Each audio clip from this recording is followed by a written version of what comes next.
ایک بات بڑی ضروری ہے، وہ میں نے آپ سے ضرور کرنی ہے۔ ایک آیت ہے قرآن پاک کی سورۃ بقرہ پہلا سپارہ آیت نمبر 120۔ اللہ تعالیٰ نے ایک حد بیان کر دی، فرمایا وَلَن تَرْضَىٰ عَنْكَ الْيَهُودُ وَلَا النَّصَارَىٰ حَتَّىٰ تَتَّبِعَ مِلَّتَهُمْ۔ فرمایا یہ یہودی اور عیسائی تم سے ہرگز راضی نہیں ہوں گے۔ یہ قرآن ہے اور سادہ ترجمہ تفسیر کی بھی ضرورت نہیں۔ یہ معاہدے کر لیں، محبت کے وعدے کر لیں، یہ تم سے راضی نہیں ہوں گے۔ کب راضی ہوں گے؟ حتی تتبع ملتہم، یہاں تک کہ تم ان کے دین کی پیروی کرنے لگ جاؤ۔ میرا جب پہلی دفعہ پاسپورٹ بنا تو میں نے سارا پڑھا، کتابیں پڑھنے کا شوق تھا شروع سے۔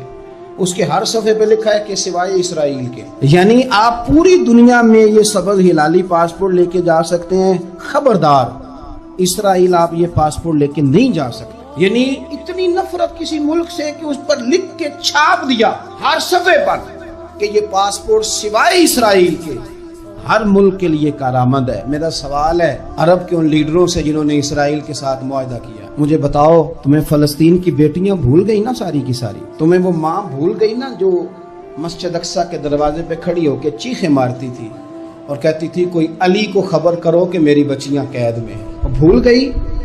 تمہیں وہ بہن بھول گئی نا جس پر شراب کی بوتل انڈیڑتے تھے اسرائیل کے فوجی؟ وہ آپ کو ابھی بھی ویڈیو مل جائے گی۔ وہ انڈیلتے تھے شراب کی بوتل، اسے پکڑتے تھے، دست درازی کرتے تھے، اور وہ بیٹی کہتی تھی یا رحمت للعالم۔ بھول گیا تمہیں وہ سارا کچھ؟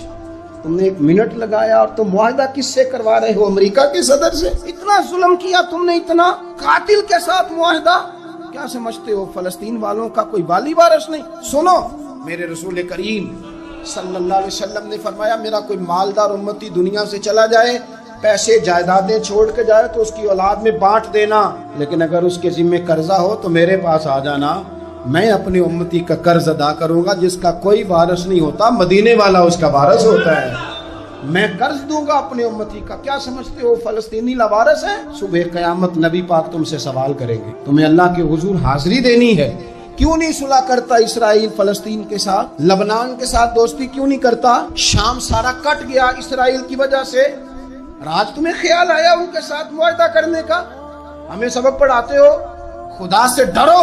اور پھر اقبال کہتے ہیں مسلمانوں سے مایوس نہ ہونا، حکمرانوں سے زیادہ امیدیں بھی نہ لگانا۔ وہ جو چھوٹے چھوٹے لوگ نکلے تھے نا صحرا سے، بظاہر غریب تھے، بظاہر ان کے پاس مال نہیں تھا، وہ خالد بن ولید جیسے، وہ سعد بن ابی وقاص جیسے، بظاہر ان کے پاس زیادہ اسلحہ نہیں تھا۔ اقبال کہنے لگے مایوس نہ ہونا، یہ نہیں کہنا بن کچھ نہیں سکتا۔ فرمانے لگے رات میں نے سنا ہے فرشتے آپس میں باتیں کر رہے ہیں۔ واہ اقبال، تیرا بھی انداز کتنا نرالا ہے۔ کہنے لگے رات فرشتے آپس میں باتیں کر رہے تھے، میں نے سن لی ہیں۔ بھلا وہ کیا کہہ رہے تھے؟ یہ سارے لوگ نا خالد بن ولید، سعد بن ابی وقاص، یہ صحرا کے رہنے والے تھے، اور اس وقت کی سب سے سپر پاور روما کہلاتی تھی، الٹ پلٹ کے رکھ دی ساری رومی سلطنت۔ تو اقبال کہنے لگے رات فرشتے آپس میں باتیں کر رہے تھے کہ سنا ہے پاکستان کے، ہندوستان کے مسلمان جوان مایوس ہو گئے۔ کہنے لگا نہ مایوس ہونا، نکل کے صحرا سے، جس نے روما کی سلطنت کو الٹ دیا تھا، نکل کے صحرا سے۔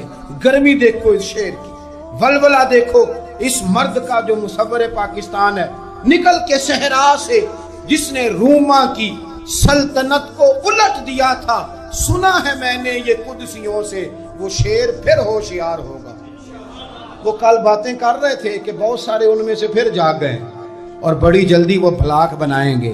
سنا ہے میں نے یہ قدسیوں سے کہ وہ شیر پھر ہوشیار ہوگا، وہ آئے گا میدان میں، نکلے گا، اور انشاءاللہ یہی چراغ جلے گا تو روشنی ہوگی۔ نبی پاک صلی اللہ علیہ وسلم نے فرمایا مسلمان ایک جسد واحد کی طرح، ایک جسم کی طرح، ایک حصہ تکلیف میں ہو تو دوسرا اس کی درد محسوس کرتا ہے۔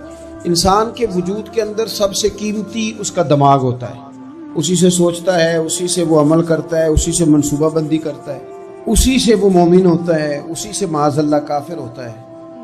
اور وجود کے اندر جس کو درجے کے لحاظ سے بولنے میں بعض اوقات کم درجہ سمجھا جاتا ہے وہ پیر ہوتے ہیں۔ اور تو میری ٹھوکر کے بھی قابل نہیں، میں تجھے جوتے کی نوک پہ، پیر کی نوک پہ بھی نہیں سمجھتا۔ ہم یہ کہتے ہیں محاورتاً کہ تو پیروں کے قابل بھی نہیں، یعنی سب سے اعلیٰ درجہ دماغ کو دیا، دل کو دیا، اور سب سے ہلکا درجہ پاؤں کو دیا۔ لیکن مجھے بتلائیے گا اگر کبھی پاؤں کی سب سے چھوٹی انگلی، چھنگلیا، چیچی، اس پہ اگر کبھی زخم لگ جائے تو جسم کا سب سے اعلیٰ حصہ دماغ ہے،